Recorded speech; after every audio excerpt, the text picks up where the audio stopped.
दोस्तों नमस्कार। आप सभी का YouTube चैनल चर्चा का विषय में आपका स्वागत है।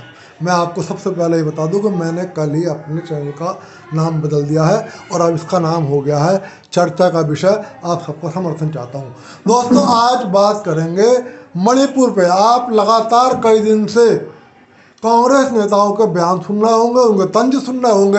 आज भी एक तंज आया है कि अक्सर हवाई जहाज की यात्रा करने वाले भारत के प्रधानमंत्री मणिपुर कब जाएंगे।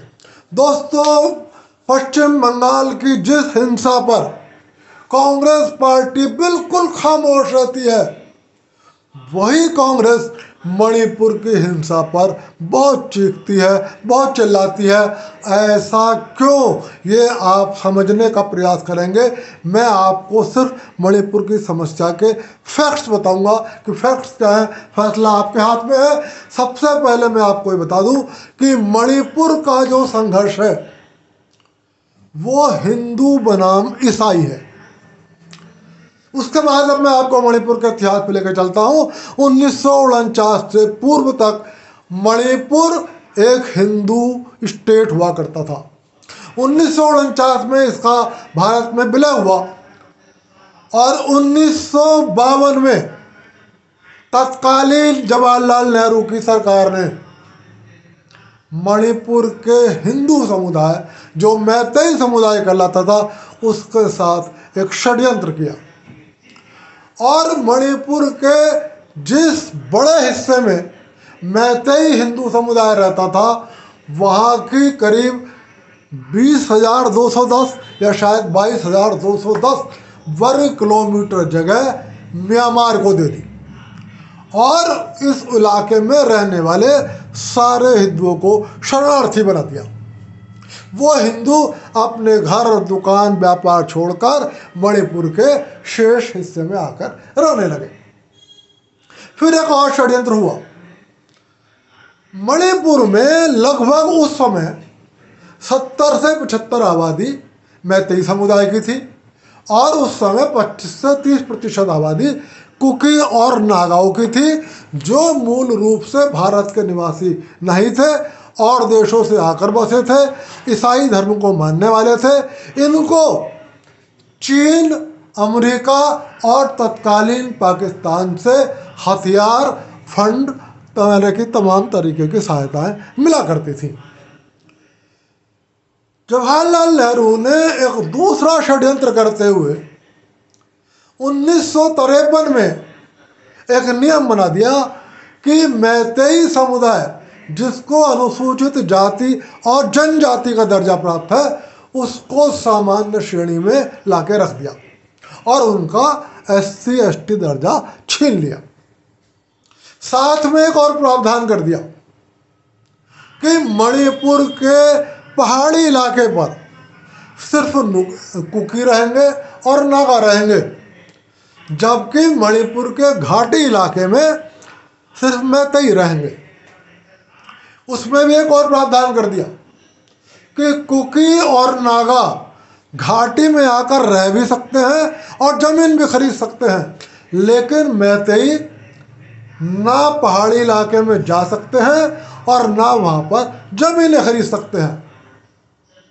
और आपको यह भी बता दूं कि मणिपुर का 90% इलाका पहाड़ी है और 10% इलाका घाटी का है।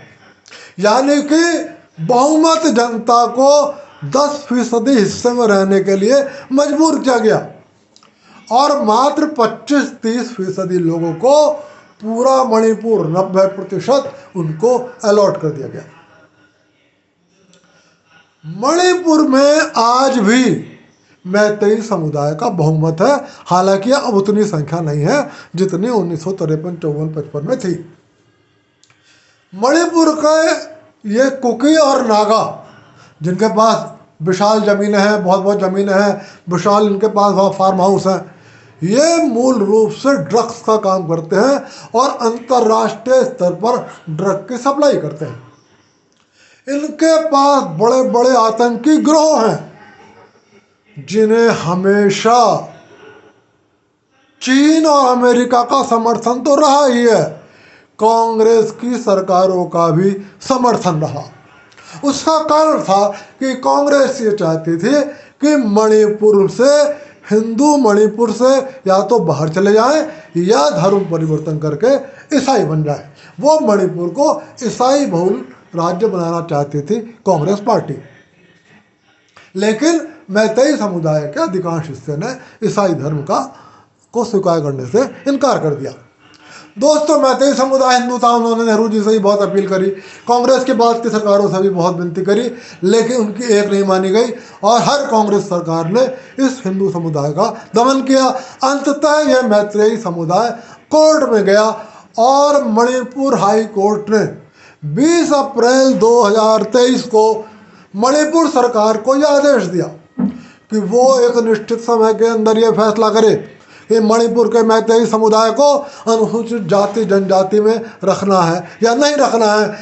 मणिपुर के कुकी और नागा समुदाय ने हाई कोर्ट के इस फैसले का विरोध किया और 3 मई 2023 को मणिपुर बंद का आह्वान किया और तमाम कुकी और नागा के सशस्त्र दस्तों ने घाटी में आकर विशाल जुलूस निकाला। मैतेई समुदाय के घरों में आग लगा दी गई, दुकानों में आग लगा दी गई, व्यापारिक प्रतिष्ठानों में आग लगा दी गई, घरों से औरतों और बच्चों को निकालकर जिंदा जला दिया गया। करीब 50,000 मैतेइयों को किसी तरीके से सुरक्षा बलों ने शिविरों में पहुंचाया, लेकिन लगभग 100 लोगों की हत्या कर दी गई। कांग्रेस यहाँ तक खामोश थी, कांग्रेस को कोई एतराज नहीं था। लेकिन जैसे ही यह घटना घटी, केंद्र की अमित शाह, केंद्र में बैठे गृह मंत्री अमित शाह और मणिपुर की आज की उस समय की भाजपा सरकार तत्काल एक्शन में आई और अतिरिक्त सुरक्षा बल मणिपुर में तैनात कर दिए गए ताकि इन सशस्त्र कुकी और नागा दस्तों की हिंसा का दमन किया जा सके। और जैसे ही यह कार्रवाई शुरू हुई, कांग्रेस और वामपंथियों में बेचैनी हो गई। कांग्रेस और वामपंथी समुदाय का पूरा इकोसिस्टम, चाहे वो न्याय के क्षेत्र में था, चाहे वो कार्यपालिका में था, चाहे वो प्रिंट मीडिया में था, चाहे वो इलेक्ट्रॉनिक मीडिया में था और चाहे WhatsApp, Twitter, Telegram, Facebook, social media पे था, वो सक्रिय हो गया और वो अचानक ये कहने लगा कि मणिपुर में भारी हिंसा हो रही है और मणिपुर के लोगों को दमन हो रहा है। वो वास्तव में मणिपुर में किसी हिंसा का विरोध नहीं कर रहा था, बल्कि कांग्रेस द्वारा पिछले 50 साल से पाले गए कुकी और नागा विद्रोहियों, आतंकी दस्तों के दमन का, उनके निशस्त्रीकरण के केंद्र सरकार के प्रयास का कांग्रेस पार्टी और उसके समर्थक विरोध कर रहे थे। कांग्रेस के हल्ला काटने का यह मूल कारण है। अब फैसला आपका है कि कांग्रेस सही है या भाजपा गलत है। मैं आपको यह भी बता दूं, जब तक कांग्रेस की सरकारें रही, मणिपुर में मैतेई समुदाय को सरकारी नौकरियों से बाहर रखा गया। मणिपुर के मैतेई समुदाय को शाम 4 बजे घरों में घुसने का आदेश दे दिया जाता था। 4 बजे के बाद किसी मैतेई को सड़क पर निकलने की इजाज़त नहीं होती थी। मणिपुर के मंदिरों की घंटियां बंद रहती थी। मणिपुर के मंदिरों को थोड़े से समय के लिए सेना की उपस्थिति में पूजा के लिए खोला जाता था और शेष समय में मणिपुर के सारे मंदिर बंद रहते थे। ये सब कुछ कांग्रेस सरकार की नीतियां थी।